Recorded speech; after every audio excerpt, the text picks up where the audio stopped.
Welcome to Tech Help Guy, and today I'm going to show you how to update your apps on your laptop. Just remember that I am using Windows.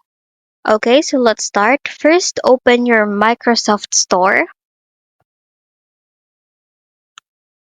Let it load for a while.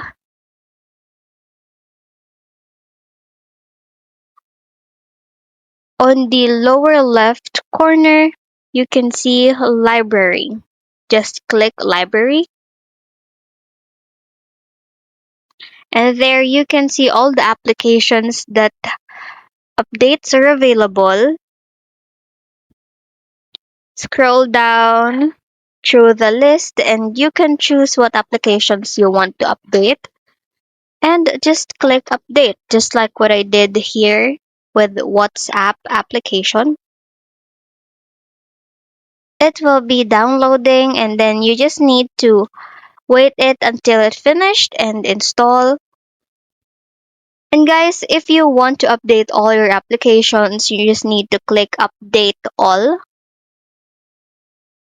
and it will automatically update all the applications that have updates available for them. And that is all.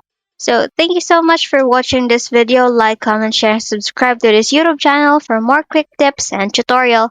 Bye!